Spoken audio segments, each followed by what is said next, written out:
ಪಕ್ಷದ ಸಂಘಟನೆಯಿಂದ ದೃಷ್ಟಿಯಿಂದ ನೋಡೋದಲ್ಲ ಸರ್. ಈಗ ಲಕ್ಷ್ಮೀ ಹೆಬ್ಬಾಳ್ಕರ್ ಪ್ರಭಾವಿ ಸಚಿವರು, ಸಾಕಷ್ಟು ದುಡ್ಡಿದೆ, ಫೈನಾನ್ಸಿಯಲ್ಲೂ ಕೂಡ ಅವ್ರು ನೀವು ಅಲ್ಲಿ ಅಪೋಸಿಷನ್ ಈಗ ಇವತ್ತು ಹಣದ ಮೇಲಿನ ಚುನಾವಣೆ ನಡೆಯುವುದಿಲ್ಲ. ಇವತ್ತು ಇದು ನ್ಯಾಷನಲ್ ಚುನಾವಣೆ, ಇಡೀ ರಾಷ್ಟ್ರದ ಚುನಾವಣೆ.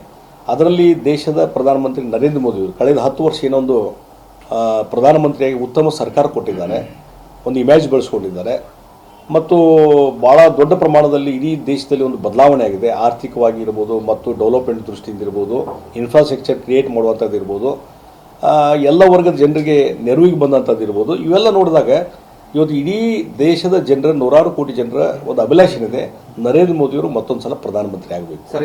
ಆ ಹಿನ್ನೆಲೆಯಲ್ಲಿ ಇವತ್ತು ಈ ಒಂದು ಚುನಾವಣೆಯಲ್ಲಿ ಅದಕ್ಕೆ ಮಹತ್ವ ಇರುವಂಥದ್ದು.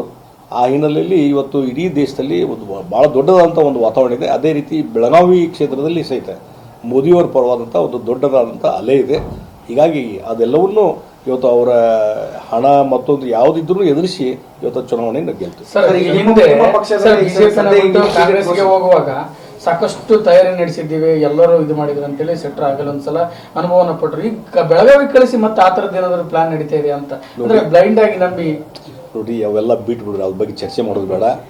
ನಾಳೆ ಫೀಲ್ಡಿಗೆ ಘೋಷಣೆ ಆಯ್ತು ಸರ್, ಈಗ ಆದ್ರೂ ಕೂಡ ನಿಮ್ಮ ಪಕ್ಷದಲ್ಲಿ ಕೂಡ ಅಸಮಾಧಾನ ಯಾವುದು ಅಸಮಾಧಾನ ಇಲ್ಲ. ನಾನು ಕಳೆದ 1 ವಾರದಿಂದ ಎಲ್ಲರ ಜೊತೆ ಸಮಾಲೋಚನೆ ಮಾಡ್ಕೊಂಡು ಬಂದಿದ್ದೀನಿ. ಎಲ್ಲರೂ ಸಹಿತ ಒಂದ್ಸಲ ಇಲೆಕ್ಷನ್ ಟಿಕೆಟ್ ಘೋಷಣೆ ಆಗಲಿ, ನೀವೆಲ್ಲ ಮೊದಲು ಎಲ್ಲ ಸಂಘಟನೆ ಮಾಡಿದಂಥವ್ರು ನಿಮ್ಮ ಜೊತೆ ಇರ್ತೀವಿ, ಎಲ್ಲರೂ ಕೂಡ್ಕೊಂಡು ಕೆಲಸ ಮಾಡ್ತೀವಿ ಅಂತ ಹೇಳಿ ಅಲ್ಲಿಯ ಸ್ಥಳೀಯ ನಾಯಕರು ಎಲ್ಲರೂ ಹೇಳಿದ್ದಾರೆ.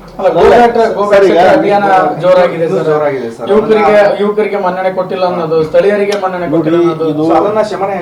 ಇದು ನೋಡಿ ಅಲ್ಲಿ ನಾನು ಹೋದ್ಮೇಲೆ ಎಲ್ಲರ ಜೊತೆ ಸಮಾಲೋಚನೆ ಮಾಡಿಕೊಂಡು ಎಲ್ಲವನ್ನೂ ಸರಿ ಮಾಡುವಂತ ಕೆಲಸ ಮಾಡಿ. ಸರ್, ಈಗ ಒಂದು ಧಾರವಾಡದ್ದು ಹಾವೇರಿದು 2 ಟಿಕೆಟ್ ತಪ್ಪಿಸುವಂತ ಟಿಕೆಟ್ ತಪ್ಪಿಸುವಂತ ಪ್ರಯತ್ನಗಳು ಆಗಿದ್ವು.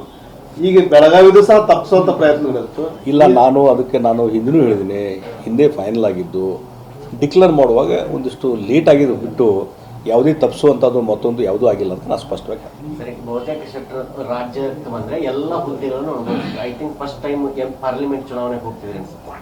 ಅದೇ ಒಂದು ಏನಾಗಿದೆ, ಒಂದು ರಾಜಕೀಯ ಅನುಭವ ಹಿನ್ನೆಲೆಯಲ್ಲಿ ಕೊಂಡು ಇವತ್ತು ಹಿಂದೆ ಸಾಕಷ್ಟು ಜನ ಹಿರಿಯ ನಾಯಕರು, ಅದು ಮುಖ್ಯಮಂತ್ರಿ ಆದಂಥವ್ರು ಇರ್ಬೋದು, ವಿಧಾನಸಭೆ ವಿಧಾನ ಪರಿಷತ್ ಕೆಲಸ ಮಾಡಿದಂಥವ್ರು ಸಾಕಷ್ಟು ಜನ ಪಾರ್ಲಿಮೆಂಟ್ಗೆ ಹೋಗಿ ಅಲ್ಲಿಯೂ ಸಹಿತ ಲೋಕಸಭಾ ಸದಸ್ಯರಾಗಿ ಮತ್ತು ಹೆಚ್ಚಿನ ರೀತಿ ಜವಾಬ್ದಾರಿ ತೊಗೊಂಡು ಕೆಲಸ ಮಾಡಿದ್ದು ಉದಾಹರಣೆಗಳು ಸಾಕಷ್ಟು ಇದ್ದಾವೆ. ಆ ಒಂದು ಅವಕಾಶ ಇವತ್ತು ನನಗೆ ಬಂದಿದೆ. ಇನ್ನೂ ಹೆಚ್ಚು ಅನುಭವ ತೆಗೆದುಕೊಳ್ಳಿಕ್ಕೆ ನಂಗೆ ಅವಕಾಶ ಇದೆ. ಬಂದರೆ ಸಚಿವ ಸ್ಥಾನ ಏನಾದರೂ ಕೇಂದ್ರ ಸಚಿವ ನೋಡ್ರಿ, ನಾವು ಯಾವುದೂ ನಿರೀಕ್ಷೆ ನಾವು ಮಾಡ್ಕೊಂಡಿಲ್ಲ. ಇವತ್ತು ಫಸ್ಟು ಲೋಕಸಭಾ ಚುನಾವಣೆಯಲ್ಲಿ ಫೇಸ್ ಮಾಡೋದು, ಗೆದ್ಕೊಂಬರೋದು ಅಷ್ಟೇ.